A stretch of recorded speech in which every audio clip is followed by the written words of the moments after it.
Hello and good morning, dear students. Now, in this lecture, we are going to deduce Kepler's second law and Kepler's third law of planetary motion.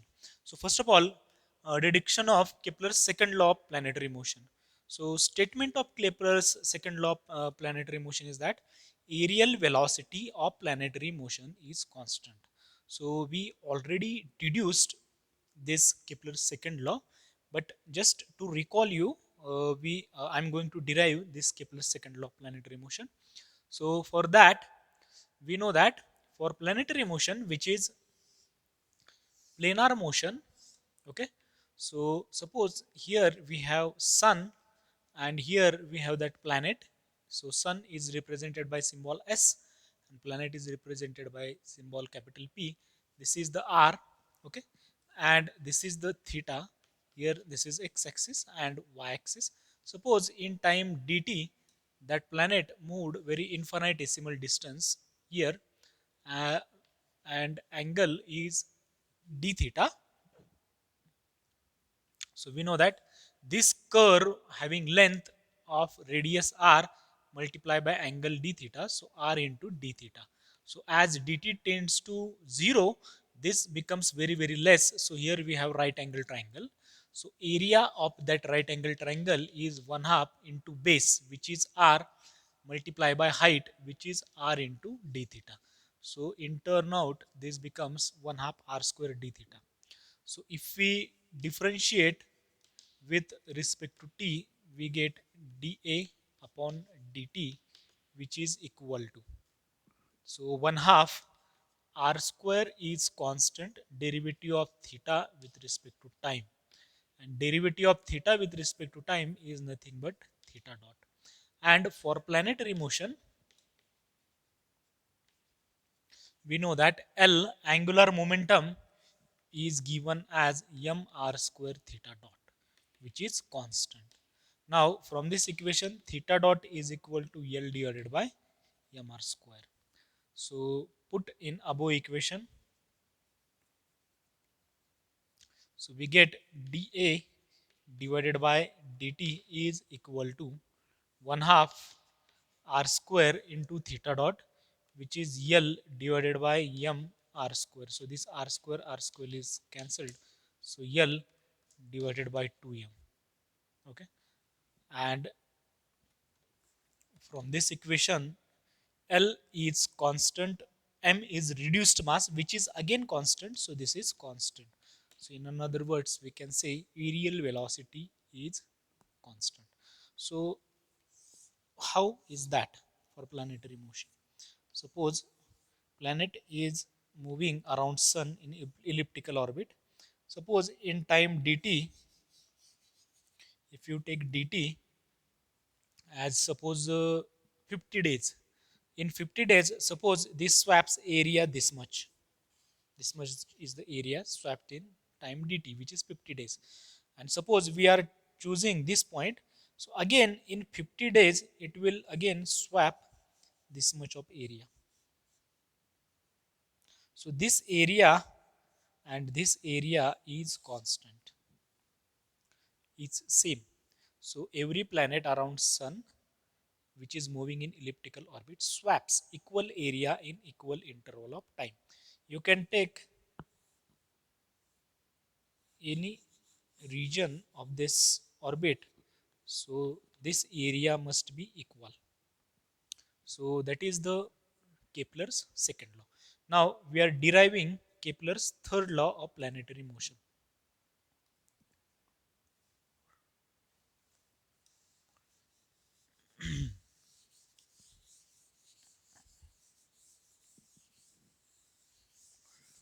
Kepler's third law of planetary motion is also known as law of harmonicity. So for deriving Kepler's third law, we are using Kepler's first law of planetary motion. In Kepler's first law of planetary motion, we know that every planet moves around sun in elliptical orbit. Okay.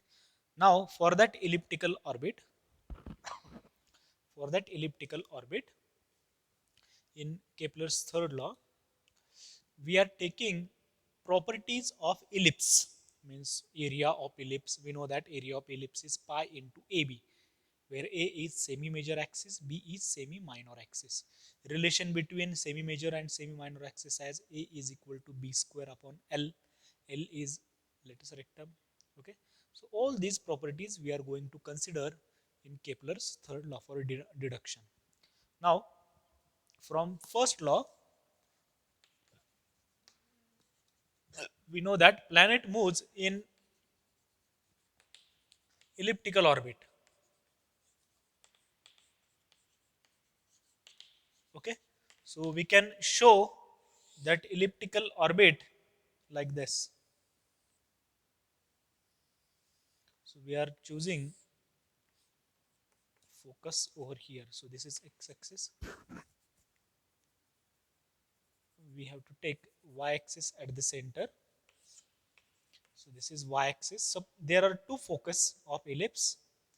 One is situated over here, one is situated over. Suppose we choose this focus, and we know that planet is moving like this in counterclockwise direction. Okay.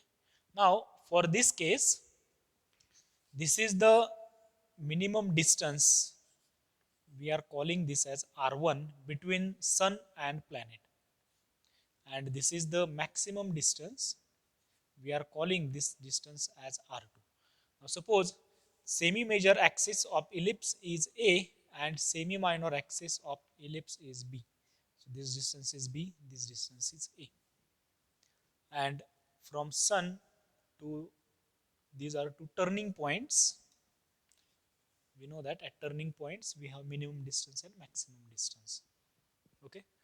Now from properties of ellipse,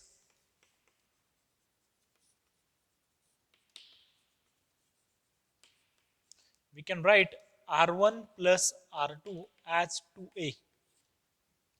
How? See, if you add R1 with R2, so that will become this distance, and this distance is A. This distance is A. So 2A is equal to R1 plus R2. Now, equation for conic section is L upon R is equal to 1 plus E cos theta, where E is eccentricity, L is latus rectum. We know equation for latus rectum and eccentricity. Okay, what are those equations? That we are requiring L is equal to L square upon mk, and eccentricity E is 1 plus square root of twice EL square upon mk square. Okay, these are the two equations here for eccentricity. Now at R is equal to R1, theta is equal to 0. See, suppose that planet is over here and R is this distance. So planet is moving like this. So here theta is angle. Suppose that planet is over here, then theta is this angle. So this is the angle from horizontal direction to uh, the point where that planet is. So at R equal to R1, theta is equal to 0. So then above equation becomes L divided by R1 is equal to 1 plus E. Okay, and call this as equation 2. At R is equal to R2, theta is equal to pi. See, at R equal to R2, when that planet is over here, so at that time R is this. Okay, so angle made with this direction is 180 degree, because planet, this direction is 0, and here that planet is over here, so angle is 180 degree. So in that case this equation becomes L upon R2. Instead of R we can write R2 is equal to 1 plus E into cos pi, and cos pi is minus 1, 1 minus E. So put equation 2 and 3 in equation 1.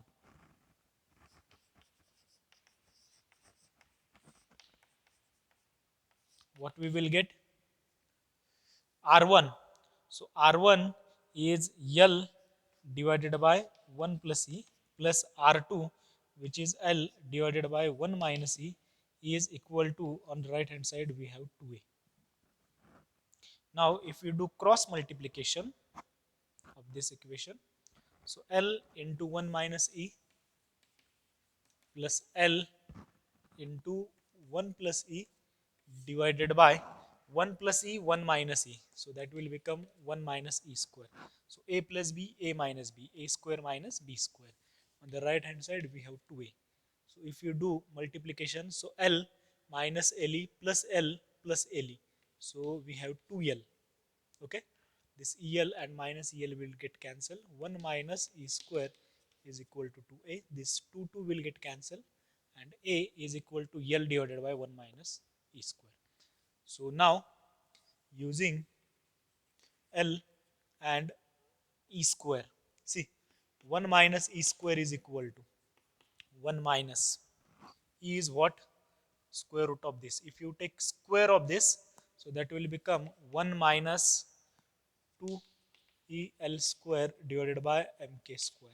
So this is equal to this 1 minus 1 will get cancelled, and a minus 2 times EL square upon MK square. Okay. Now then A is equal to, A is what? Semi-major axis of that ellipse. A is equal to minus 2 times EL square divided by MK square, sorry, L, which is L square divided by MK, multiply by 1 minus E square. So 1 minus E square is what? Minus 2 EL square divided by MK square. So this is equal to this M will get cancelled. L square get cancelled. K and K square will get cancelled. So K minus 2 into E. And for planetary motion, we know that energy is negative. So that's why if you take energy as mod of E, so that will compensate this negative sign. So we can write energy E is for planetary motion K upon 2A. So energy is depend on K, which is 4 constant. A is semi-major axis. What does it mean? If A is less, semi-major axis कमी असेल तर energy काय असणार आहे जास्त, and vice versa. Okay. If A is less, then energy is higher, and if A is higher, then energy is less. Now to derive Kepler's third law,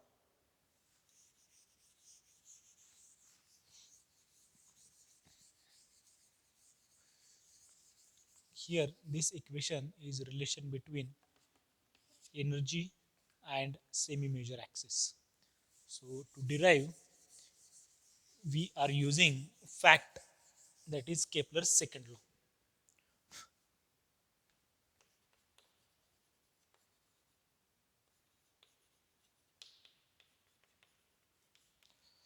What is that? Aerial velocity is constant, which is L divided by twice m, dA upon dt, which is L upon twice m, which is constant. Now, if you take dt on the right hand side and this term on the left hand side, so dt is equal to twice m upon L, okay, into dA. Now, integrate over one period. See, if we integrate this equation over one period, what does it mean? Integration over t running from 0 to tau. Tau is what? Periodic time. Dt is equal to. Periodic time means what? Time required for that planet to complete one revolution around sun. आपल्याला माहिती आहे, for earth it is 1 year or 365 days. So we are integrating this equation over dt, and by choosing t equal to 0 to tau, on the right hand side what we'll have? Integration twice m upon L into dA. So twice m upon L is constant, integration over dA.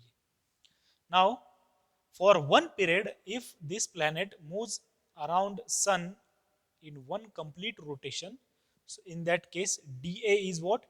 Area swept by this planet. So dA means what? Area in time dt. So we are taking dt as 0 to tau. That's why this dA becomes area of entire ellipse.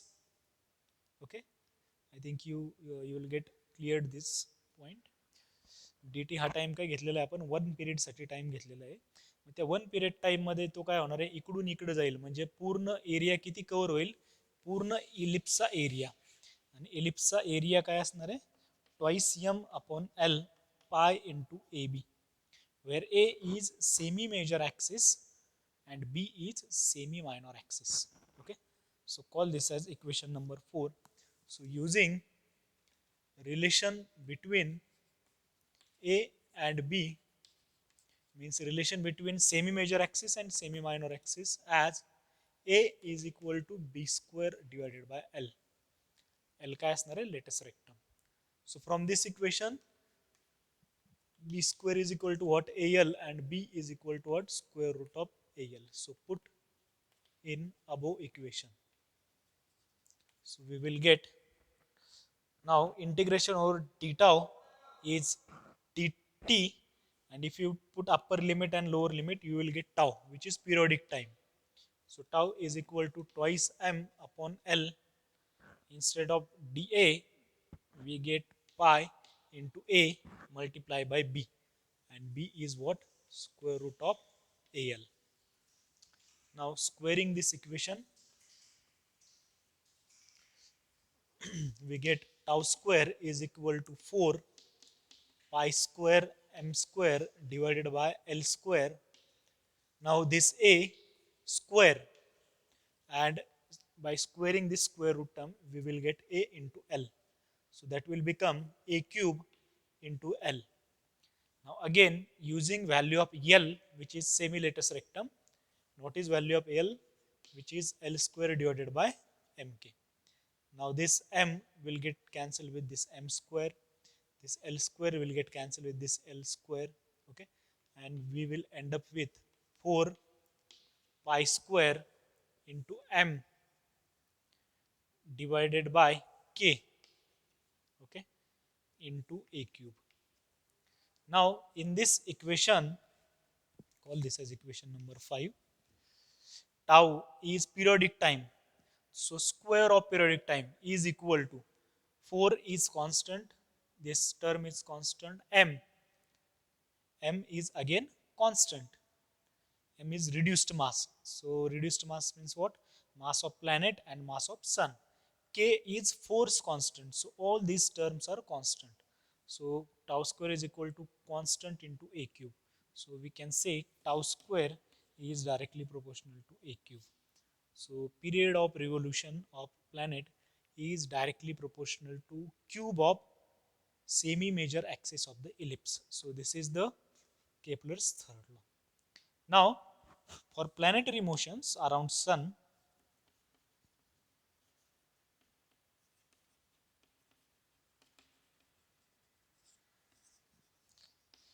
in this motion we can use m reduced mass as mass of planet into mass of sun divided by mass of planet plus mass of sun. Okay, so we know that reduced mass, how we will find out, 1 divided by m1 plus 1 upon m2. Here m1 means mass of planet and m2 means mass of sun.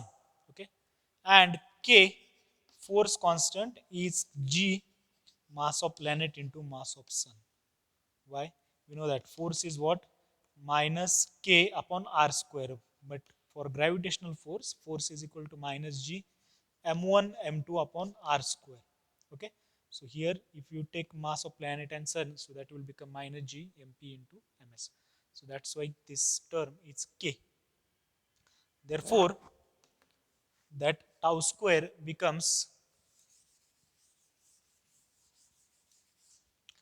that tau square is equal to 4 pi square into m.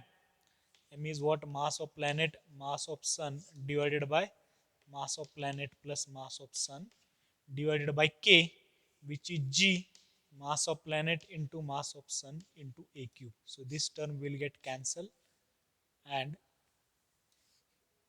we will end up with g into this. But if you add mass of planet to mass of sun, So that is equal to mass of sun. Okay, so this term will become g into mass of sun into a cube. So this is Kepler's third law for planetary motion around sun. Now, why is that mass of planet plus mass of sun is approximately equal to mass of sun? याचं का असेल? कारण की आपल्या solar system मध्ये मला माहिती आहे की जेवढे काही प्लॅनेट घेतले आपण त्या सगळ्याच्या प्लॅनेटपेक्षा सनचं मास सगळ्यात जास्त आहे. ओके, म्हणजे फॉर एक्झाम्पल असं एक्झाम्पल घेतलं आपण की सूर्य हा फुटबॉल एवढा असेल. ओके, कम्पॅरेटिव्ह स्टडीसाठी. तर त्याच्या कंपॅरिझनमध्ये जर आपण पृथ्वी घेतली तर पृथ्वी किती असणार आहे? साबुदाणा असतो. ठीक आहे, साबुदाणा एवढी एवढी एवढीशी पृथ्वी एवढा मोठा फुटबॉल. तसंच प्रत्येक प्लॅनेट जर घेतलं तुम्ही तर सनपेक्षा खूप नेग्लिजिबल आहे. Okay, so for that case जर तुम्ही त्याचं मास घेतलं आणि याचं मास घेतलं तर दोघांची ॲडिशन केली तर ते जवळपास काय असणार आहे? मास ऑफ सन एवढी.